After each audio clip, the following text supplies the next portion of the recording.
கர்த்தருடைய மகிமை. 3ஆம் நாள் விடியற் காலத்தில் இடி முழக்கங்களும் மின்னல்களும் மலையின் மேல் கார்மேகமும் மகா பலத்த எக்கால சத்தமும் உண்டாயிற்று. பாளையத்தில் இருந்த ஜனங்கள் எல்லாரும் நடுங்கினார்கள். அப்பொழுது ஜனங்கள் தேவனுக்கு எதிர்கொண்டு போக மோசே அவர்களை பாளையத்திலிருந்து புறப்பட பண்ணினான். அவர்கள் மலையின் அடிவாரத்தில் நின்றார்கள். கர்த்தர் சீனாய் மலையின் மேல் அக்கினியில் இறங்கினபடியால் அது முழுவதும் புகைக்காடாய் இருந்தது. அந்த புகை சூளையின் புகையைப் போல எழும்பிற்று. மலை முழுவதும் மிகவும் அதிர்ந்தது.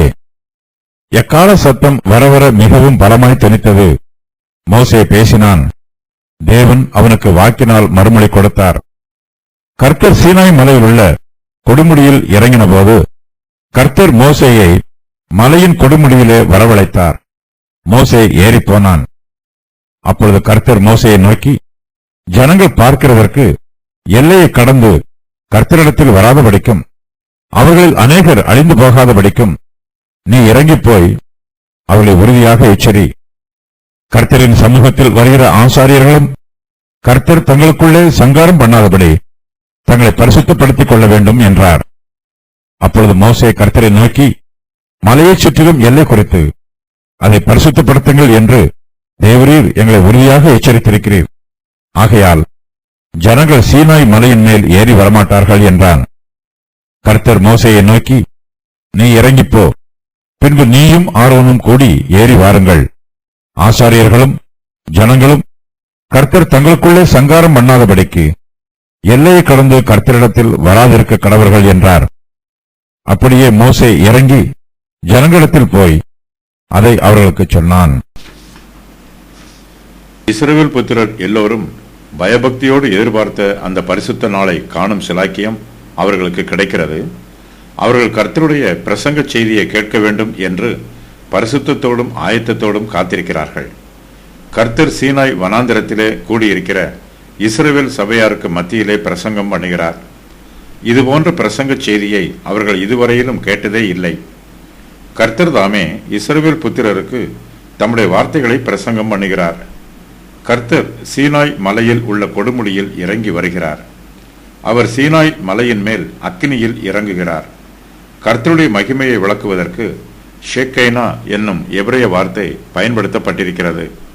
கர்த்தருடைய சேக்கேனா மகிமை சகல இஸ்ரவேல் புத்திரருக்கும் பிரத்யட்சமாய் வெளிப்படுகிறது. 3ஆம் நாள் விடியற் காலத்தில் இடி முழக்கங்களும் மின்னல்களும் மலையின் மேல் கார் மேகமும் மகா பலத்த எக்கால சத்தமும் உண்டாயிற்று. பாளையத்தில் இருந்த ஜனங்கள் எல்லோரும் நடுங்குகிறார்கள். எக்காலம் நெடுந்துணியாய் தொனிக்கையில் இஸ்ரவேல் புத்திரர் மலையின் அடிவாரத்தில் வர கடவர்கள் என்று கர்த்தர் சொன்னார். இப்போது மலையின் மேல் கார் மேகமும் மகா பலத்த எக்கால சத்தமும் உண்டாயிற்று. ஆனால் எக்கால சத்தத்தை கேட்டு இஸ்ரவேல் புத்திரர் மலையின் அடிவாரத்திற்கு வரவில்லை. பாளையத்தில் இஸ்ரவேல் ஜனங்கள் எல்லோரும் நடுங்குகிறார்கள். அப்பொழுது ஜனங்கள் தேவனுக்கு எதிர்கொண்டு போக மோசே அவர்களை பாளையத்திலிருந்து புறப்பட பண்ணுகிறார். அவர்கள் மலையின் அடிவாரத்தில் நிற்கிறார்கள். மோசே இஸ்ரவேல் ஜனங்களை எகிப்தின் அடிமைத்தனத்திலிருந்து விடுவித்து சீனாய் வனாந்திரத்திற்கு வழிநடத்தி வந்திருக்கிறார்.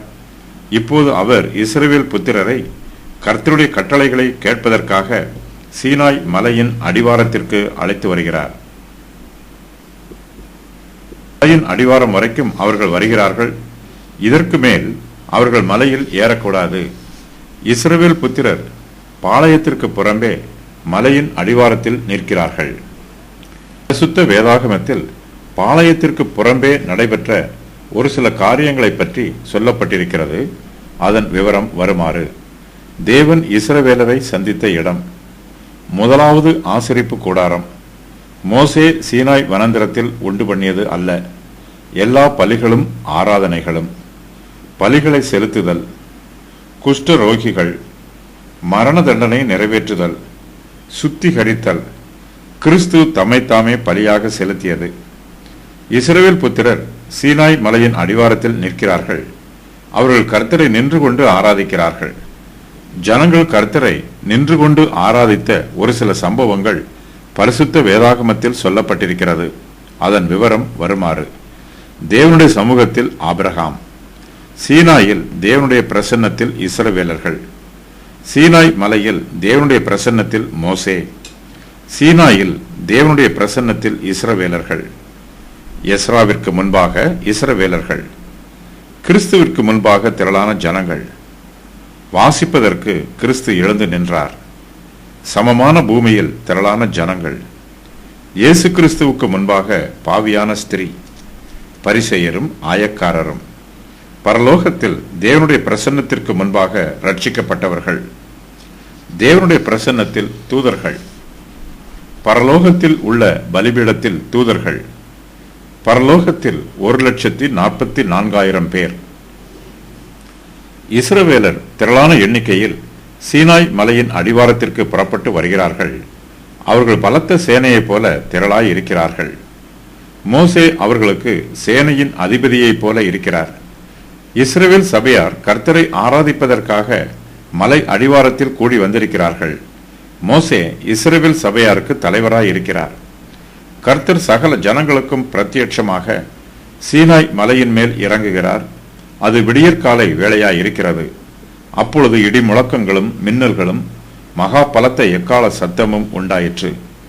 இடியும் மின்னலும் இயற்கையில் உண்டாகும் காரியங்கள். ஆனாலும் தேவனுடைய வல்லமையை வெளிப்படுத்துவதற்காக சீனாய் மலையிலே விடியற் காலத்திலே இடி முழக்கங்களும் மின்னல்களும் உண்டாயிற்று. பாளையத்தில் இருக்கிற இஸ்ரவேல் புத்திரர் எல்லோரும் இந்த பலத்த சத்தத்தை கேட்டு நடுங்குகிறார்கள். அவர்களுடைய இருதயத்திற்குள் பயம் உண்டாயிற்று.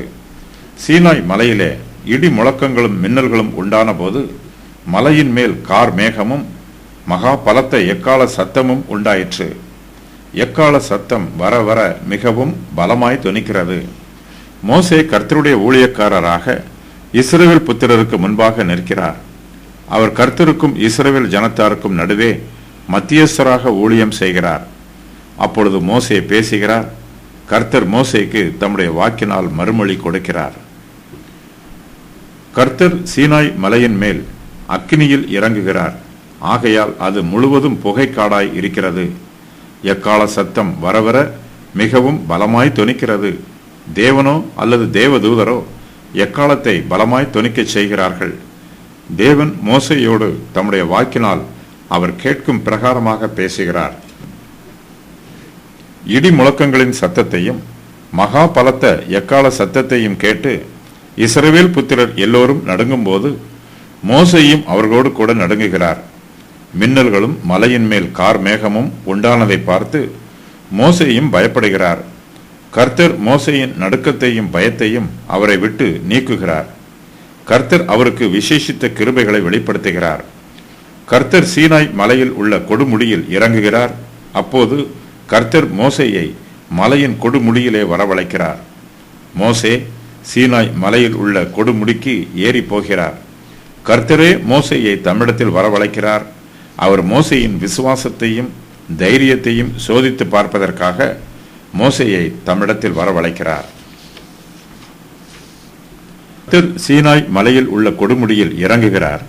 கர்த்தர் அக்னி ஸ்தம்பத்தில் இருந்தோ அல்லது மேக ஸ்தம்பத்தில் இருந்தோ அல்லது பரலோகத்தில் இருந்தோ சீனாய் மலையில் உள்ள கொடுமுடியில் இறங்கி வந்திருக்கலாம். கர்த்தர் இதுபோன்று ஏற்கனவே இறங்கி வந்திருக்கிறார்.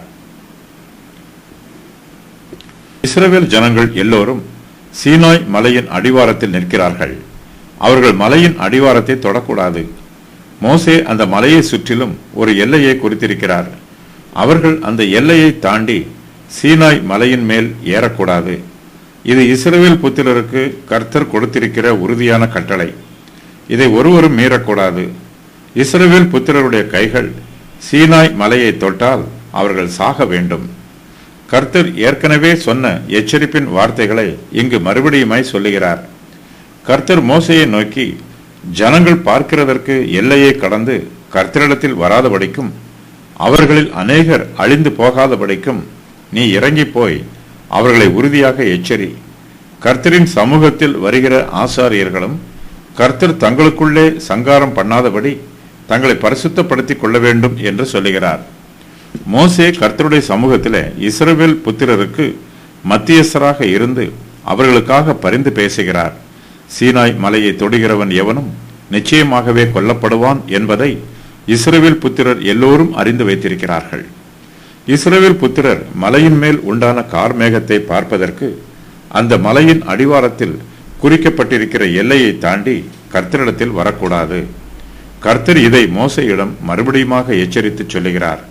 அப்பொழுது மோசே கர்த்தரை நோக்கி, மலையைச் சுற்றிலும் எல்லை குறித்து அதை பரிசுத்தப்படுத்துங்கள் என்று தேவரீர் எங்களை உறுதியாக எச்சரித்திருக்கிறீர். ஆகையால் ஜனங்கள் சீனாய் மலையின் மேல் ஏறி வர மாட்டார்கள் என்று சொல்லுகிறார். மலையைச் சுற்றிலும் குறிக்கப்பட்டிருக்கிற எல்லையை தாண்டி வருவதற்கு ஆசாரியருக்கும் இஸ்ரவேல் ஜனங்களுக்கும் அனுமதி இல்லை. ஆனாலும் கர்த்தர் மோசேயையும் ஆரோனையும் தம்மிடத்தில் வரச் சொல்லுகிறார். கர்த்தர் மோசேயை நோக்கி, நீ இறங்கிப்போ, பின்பு நீயும் ஆரோனும் கூடி ஏறி வாருங்கள். ஆசாரியர்களும் ஜனங்களும் கர்த்தர் தங்களுக்குள்ளே சங்காரம் பண்ணாதபடிக்கு எல்லையை கடந்து கர்த்தரிடத்தில் வராதிருக்க கடவர்கள் என்று சொல்லுகிறார். கர்த்தர் மோசேயையும் ஆரோனையும் கனம் பண்ணுவதில் பிரியப்படுகிறார். ஜனங்கள் கர்த்தருடைய சமூகத்தில் இருக்கும்போது மிகுந்த பயபக்தியோடு இருக்க வேண்டும். கர்த்தர் பிரத்யட்சமாக இறங்கி வந்திருக்கிற சீனாய் மலையின் மீது ஏறி போக வேண்டும் என்று ஜனங்கள் ஆசைப்படக்கூடாது. கர்த்தர் நம்முடைய ஆசைகளையும் ஆர்வங்களையும் நிறைவேற்றுவார் என்று எதிர்பார்க்க கூடாது. நாமே கர்த்தருடைய சித்தத்திற்கும் அவருடைய விருப்பத்திற்கும் நம்மை ஒப்புக் கொடுக்க வேண்டும். கர்த்தர் நம்முடைய விருப்பங்கள் எல்லாவற்றையும் நிறைவேற்றவில்லை என்றாலும் நம்முடைய தேவைகளை நிச்சயமாய் சந்திப்பார் என்று கர்த்தர் மீது நம்பிக்கை வைக்க வேண்டும். நம்முடைய ஆவிக்குரிய ஜீவியத்திலும் கர்த்தர் நமக்கு ஒரு எல்லையை குறித்திருக்கிறார். அந்த எல்லையை கடந்து மீறி வருவது நமக்கு ஆசீர்வாதமாய் இராது. நமக்கு ஆசைகள் இருக்கலாம், ஆர்வங்களும் இருக்கலாம். நம்முடைய ஜீவியத்தில் ஆசைகளுக்கும் ஆர்வங்களுக்கும் முக்கியத்துவம் கொடுக்காமல் கர்த்தருடைய சித்தத்திற்கும் திட்டத்திற்கும் முக்கியத்துவம் கொடுக்க வேண்டும். கர்த்தர் நமக்கு எதை அனுமதிக்கிறாரோ அதை மாத்திரமே செய்ய வேண்டும். அவர் நமக்கு எதை அனுமதிக்கவில்லையோ அதை செய்வதற்கு பிரயாசப்படக்கூடாது. கர்த்தர் நமக்கு நியமித்திருக்கிற ஊழியத்தை செய்யாமல் இருப்பதும் பாவம். கர்த்தர் நமக்கு தடை பண்ணி இருக்கிற காரியங்களை செய்வதும் பாவம். மோசே சீனாய் மலையில் உள்ள கொடுமுடியில் இருந்து இறங்கி ஜனங்களிடத்தில் வருகிறார். இஸ்ரவேல் ஜனங்கள் எல்லோரும் சீனாய் மலையின் அடிவாரத்தில் நிற்கிறார்கள். அவர்களில் ஒருவரும் குறிக்கப்பட்ட எல்லையை தாண்டி வரவில்லை. கர்த்தர் அவர்களுக்கு சொன்ன வார்த்தைகளை மோசே அவர்களிடத்தில் பயபக்தியோடு சொல்லுகிறார்.